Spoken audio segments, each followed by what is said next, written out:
स्वागत है। आज का टॉपिक गणित शिक्षण की वीडियो में फिफ्थ चैप्टर है पाठ्यचर्या तथा पाठ्यक्रम। पाठ्यक्रम क्या है? पाठ्यक्रम शब्द की उत्पत्ति लैटिन भाषा के शब्द क्यूरेरे से हुई है, जिसका अर्थ है दौड़ का मैदान। कनिंघम के अनुसार पाठ्यक्रम शिक्षक के हाथ में एक साधन है जिससे वह अपने शिक्षार्थी को अपने उद्देश्य के अनुसार अपने विद्यालय में ढालता है। शिक्षण प्रक्रिया के तीन महत्वपूर्ण घटक हैं: शिक्षक, शिक्षार्थी, पाठ्यक्रम।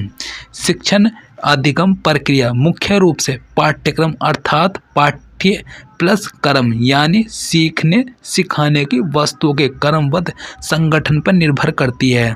पाठ्यचर्या एक व्यापक शब्द है जिसमें पाठ्य विवरण अथवा पाठ्य वस्तु तथा विद्यालय वातावरण से संबंधित प्रभावी एवं उपयोगी संपूर्ण विषय वस्तु का समावेश होता है। फिर पाठ्यक्रम में वे सभी अनुभव भी सम्मिलित हैं जो बच्चों को, अध्यापकों तथा अपने साथियों के औपचारिक एवं पारस्परिक संबंधों से प्राप्त होते हैं, अर्थात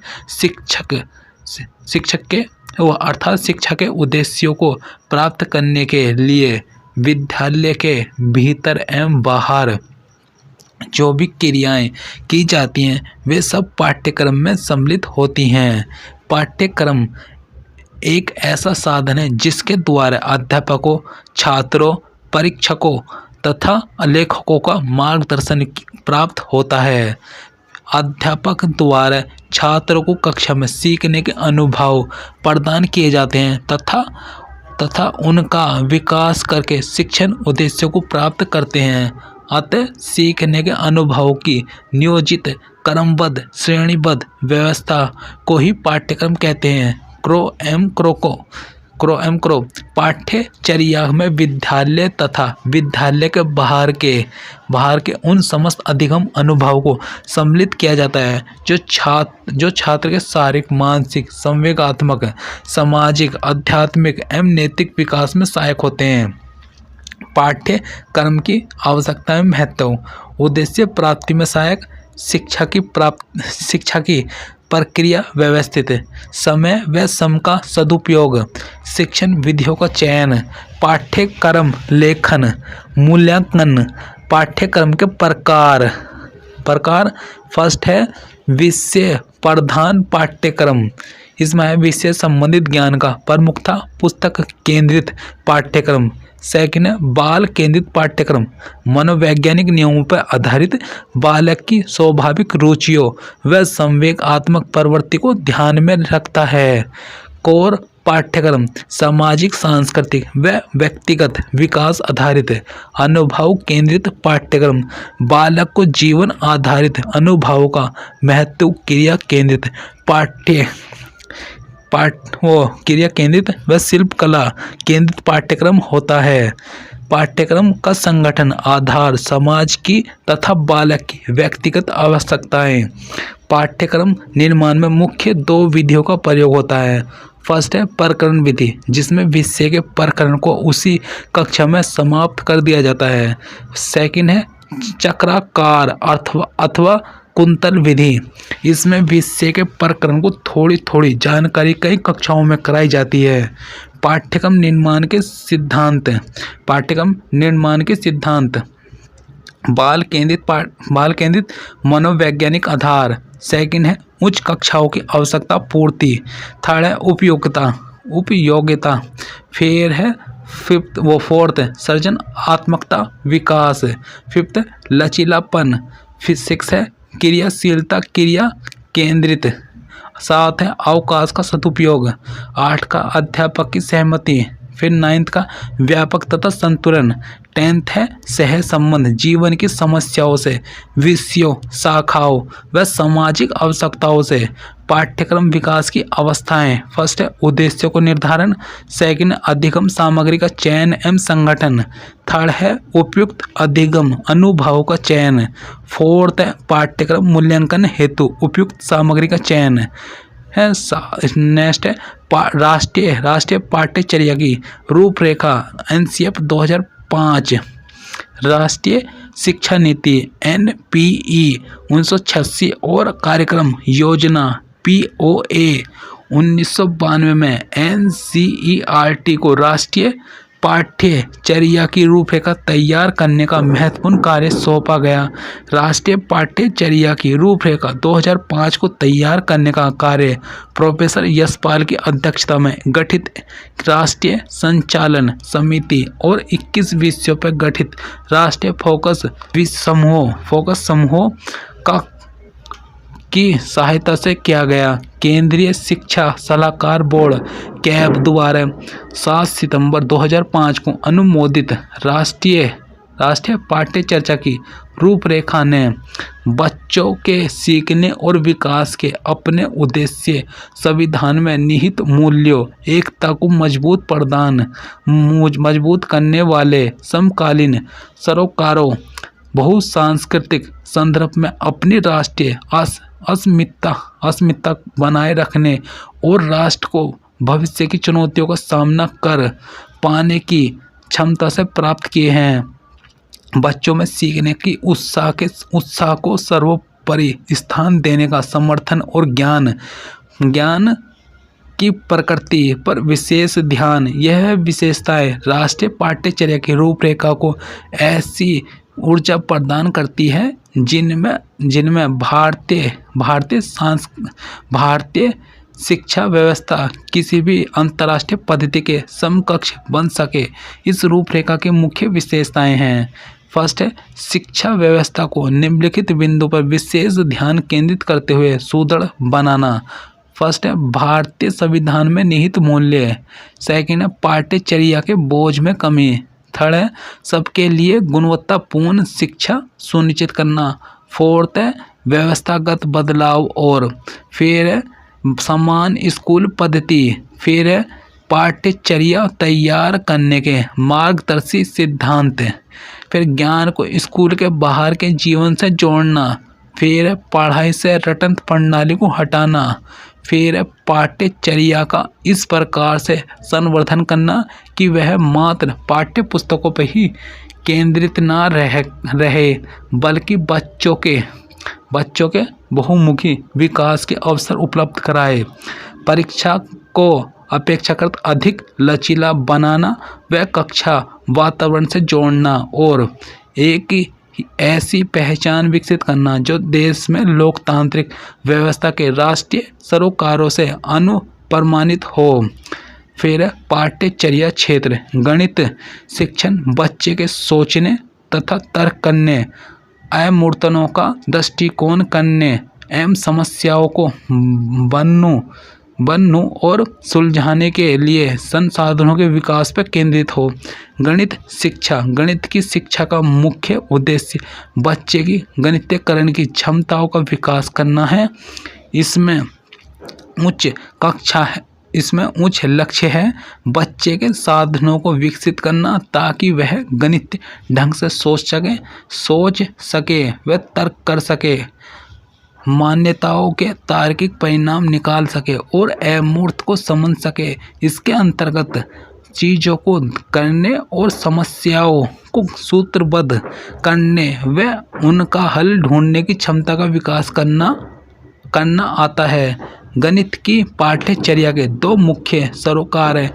गणित शिक्षा प्रत्येक विद्यार्थी के दिमाग को आकर्षित करने के लिए क्या कर सकती है और यह विद्यार्थी के संसाधनों को कैसे सुदृढ़ कर सकती है।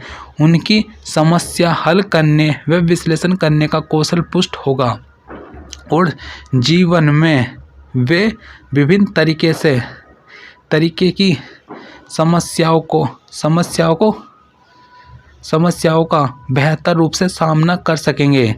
स्कूली गणित शिक्षा की कुछ समस्याएं। फर्स्ट है, बहुत से बच्चे गणित से डरते हैं और इस विषय में असफलता से भयभीत रहते हैं। वे जल्दी ही गणित की गंभीर पढ़ाई से विमुख हो जाते हैं। सेकंड है, यह पाठ्यचर्या केवल इससे विमुख होने वालों के लिए ही निराशाजनक नहीं है बल्कि यह प्रतिभाशाली बच्चों के लिए भी कोई चुनौती नहीं पेश करती। थर्ड है, समस्याएं अभ्यास वह मूल्यांकन पद्धति यांत्रिक है और दोहरावग्रस्त है। इसमें संगणना पर अत्यधिक जोर दिया है। इसमें स्थानिक चिंतन जैसे गणितीय क्षेत्रों को पर्याप्त स्थान नहीं दिया गया है। फिर फोर्थ, अध्यापकों में आत्मविश्वास व तैयारी की कमी है और उन्हें आवश्यक मदद भी नहीं मिल पाती है। स्कूली गणित का दर्शन, बच्चे गणित से भयभीत होने की बजाय उसका आनंद उठाए। फिर बच्चे महत्वपूर्ण गणित सीखे। गणित में सूत्रों व यांत्रिक प्रक्रियाओं से आगे भी बहुत कुछ है। बच्चे गणित का ऐसा विषय माने जिस पर वे बात कर सकते हैं, जिससे संप्रेषण हो सकता है, आपस में जिस पर चर्चा कर सकते हैं और जिस पर साथ साथ काम कर सकते हैं। बच्चे सार्थक समस्याएं उठाएं और उन्हें हल करें।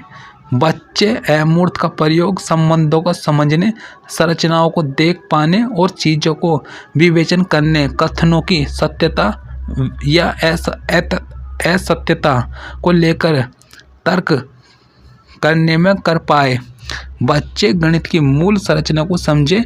अंकगणित, बीजगणित, रेखागणित, त्रिकोणमिति, स्कूली गणित के सभी मूल तत्व अमूर्त की प्रणाली, संगठन और सामान्यकरण के लिए पद्धति मुहैया कराते हैं।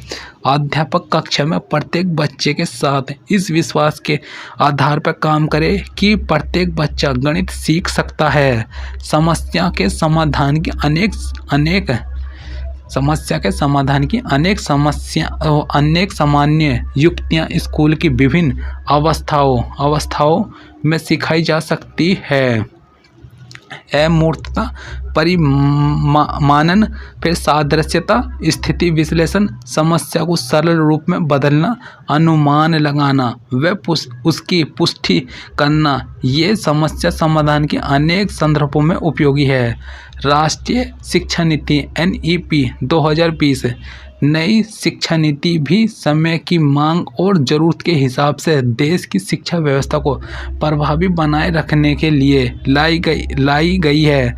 शिक्षा नीति में बदलाव 34 वर्ष बाद हुआ है। इसमें पहले 1968 और 1986 के बाद यह तीसरी बार राष्ट्रीय शिक्षा नीति में बदलाव हुआ है।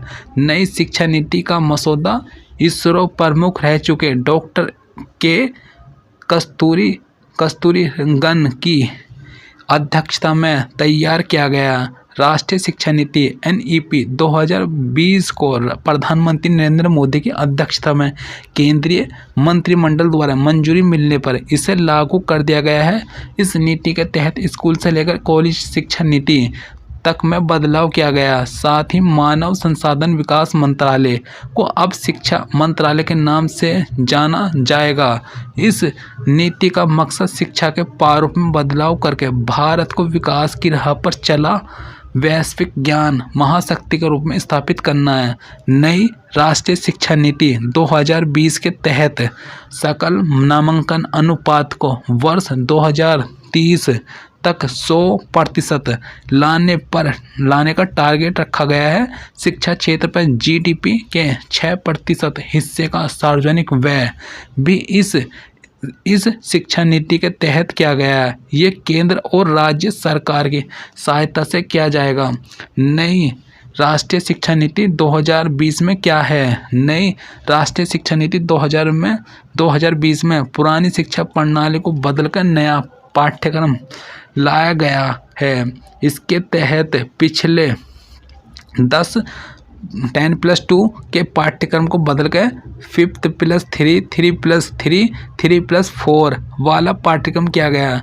नई शिक्षा नीति के अंतर्गत अब 13 से 18 साल के छात्रों को शिक्षा के अधिकार कानून 2009 के तहत रखा गया है। नए पाठ्यक्रम बच्चों को शिक्षित करने के साथ ही उनके समग्र विकास पर ध्यान दिया गया है। नई एजुकेशन पॉलिसी कब से लागू होगी? नेशनल एजुकेशन पॉलिसी संभवतः 2021 में लागू होगी। हालांकि इससे संबंधित किसी भी तरह की आधिकारिक पुष्टि नहीं हुई है। यह प्रक्रिया 2021 से लागू 2021 से अलग अलग चरणों में पूरी की जाएगी। नेशनल एजुकेशन पॉलिसी 2020 में 5+3 3+3 3+4 फॉर्मेट क्या है? नेशनल एजुकेशन पॉलिसी 2020 के 4 चरण हैं। फाउंडेशन स्टेज जो 5 वर्षों का होगा, पूर्व प्राथमिक और ग्रेड 1 व 2, प्रिपरेटरी स्टेज जो 3 वर्षों का होगा, ग्रेड 3 से 5 तक। मिडिल स्टेज भी 3 वर्षों का होगा, ग्रेड 6 से 8 तक। फिर है सेकेंडरी स्टेज 4 वर्षों का होगा, 9 से 12 तक। नई एजुकेशन पॉलिसी में क्या एक स्ट्रीम के विषयों को लेने की बाध्यता खत्म कर दी गई है? नई एजुकेशन पॉलिसी में एक ही स्ट्रीम के विषयों को लेने की बाध्यता को खत्म कर दिया गया है। अब छात्र अपनी रुचि के हिसाब से अपने विषय चुन सकेंगे। साइंस और कॉमर्स के साथ ही आर्ट्स के विषय भी लिए हैं। इसके लिए शिक्षा नीति के अंतर्गत विभिन्न विषयों का पुल बनाया जाएगा। राष्ट्रीय शिक्षा नीति 2020 के उद्देश्य। राष्ट्रीय शिक्षा नीति 2020 का उद्देश्य छात्रों की रटने की प्रवृत्ति को खत्म कर उनके सर्वांगीण विकास को महत्व देना है। इस पाठ्यक्रम के माध्यम से बच्चों को प्रारंभिक सालों के दौरान ही उनमें किसी विषय को बिना दबाव के समझने और प्रयोग करने के लिए प्रोत्साहित किया जाएगा। नई एजुकेशन पॉलिसी में बीएड तथा एमफिल से संबंधित क्या बदलाव है? नई एजुकेशन पॉलिसी में एमफिल के प्रोग्राम को ख़त्म कर दिया गया है। बीएड प्रोग्राम की अवधि को अब बढ़ा दिया गया है। अब 2 साल की जगह 4 साल में किया जा सकेगा। मल्टीपल एग्जिट और एंट्री क्या है? मल्टीपल एग्जिट और एंट्री छात्रों को मिलने वाली सुविधा है। इस सुविधा में के तहत कोई भी छात्र यदि किसी कारणवश पढ़ाई छोड़ता है तो उसे पढ़ाई की समय अवधि के अनुसार सर्टिफिकेट, डिप्लोमा या फिर डिग्री प्रदान की जाएगी। साथ ही अगर वो आने वाले समय में अपनी पढ़ाई पूरी करना चाहे तो ऐसा कर सकता है। इसके लिए पहले साल से पढ़ने की ज़रूरत नहीं, वो अपने बचे हुए कोर्स को ही पूरा कर सकता है। ठीक है। अभ्यास प्रश्न, ठीक है, फर्स्ट है अभ्यास प्रश्न में फर्स्ट है क्यूरिकुलम का अर्थ है, ठीक है, इसका है फर्स्ट से दौड़ का मैदान। सेकंड है पाठ्यक्रम शिक्षक के हाथ में वह साधन है जिससे वह विद्यार्थियों को उद्देश्य के अनुसार ढालता है। यह परिभाषा दी है। सेकंड का है कनिघम्ने। थर्ड है पाठ्यक्रम का विकास होता है। थर्ड है ज्ञानात्मक, भावात्मक व क्रियात्मक स्तर पर। फोर्थ है वर्तमान पाठ्यक्रम का दोष है, इसका है फोर्थ का उपयुक्त सभी पुस्तकें ज्ञान पे बल। फिर है विषयों में सह संबंध का अभाव। फिर लचीलेपन का अभाव। फिर है फिफ्थ पाठ्यक्रम का निम्नलिखित में किस कथन में सबसे अधिक समीपीय है? फिफ्थ का है से विषय वस्तु का ज्ञानात्मक पक्ष एवं अनुभव।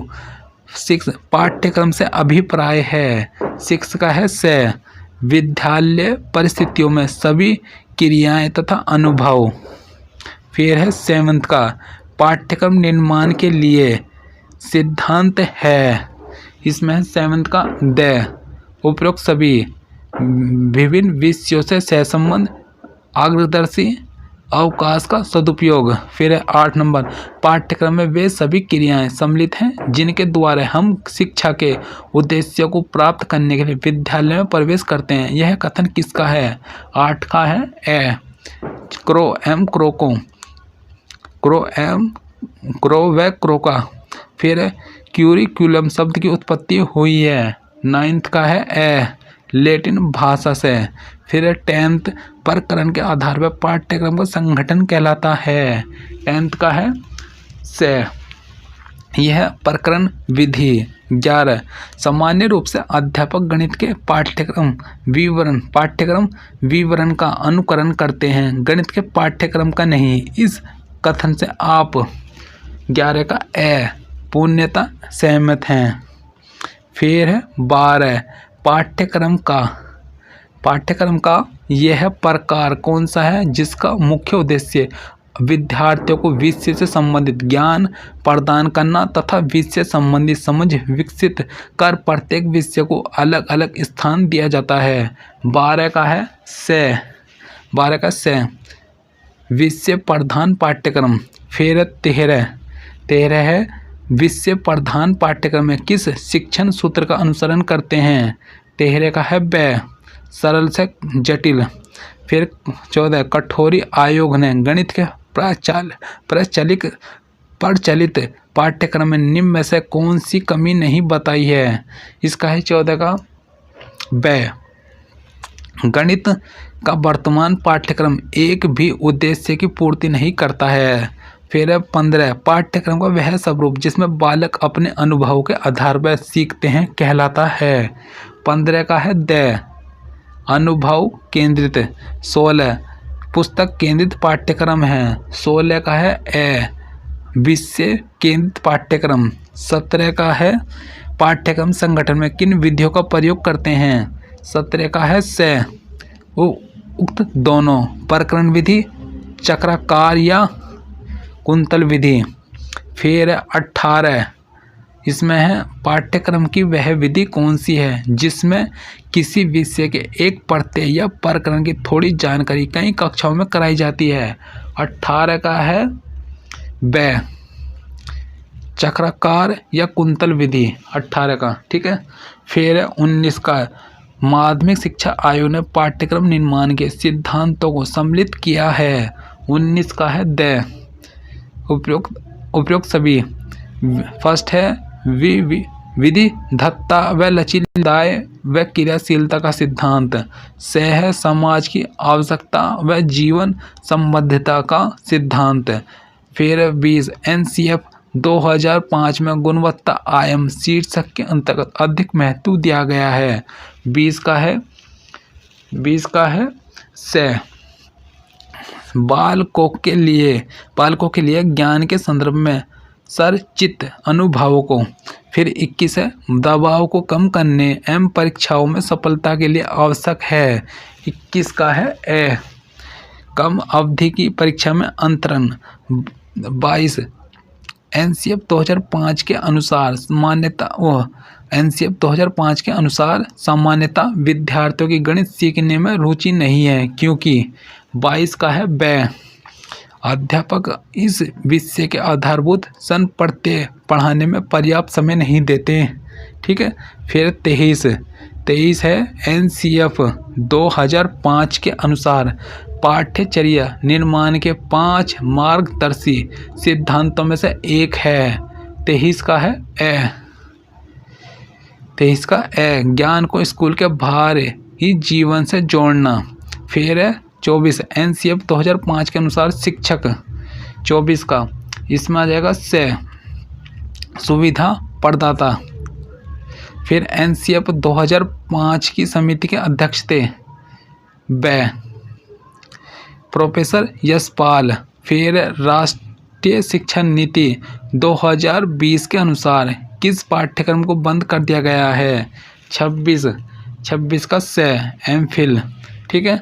फिर 27 भारतीय उच्चतर शिक्षा आयोग HECI पूरे उच्च शिक्षा के लिए एक ही व्यापक निकाय के रूप में कार्य करेगा जिसमें कौन से शिक्षा क्षेत्र शामिल नहीं है। 27 का है चिकित्सा और कानूनी शिक्षा। 28 निम्नलिखित में कौन सी NEP 2020 उल्लेख नहीं करता। 28 का है जॉन टैलेंट हंट। फिर 29 स्कूल शिक्षा के लिए राष्ट्रीय पाठ्यचर्या की रूपरेखा NCFSE 2020-21 किसके द्वारा विकसित की गई है। 29 का है NCERT। फिर 30 नंबर स्कूलों में व्यावसायिक शिक्षा किस कक्षा से शुरू होगी जिसमें इंटर्नशिप भी शामिल होगी। 30 का होगा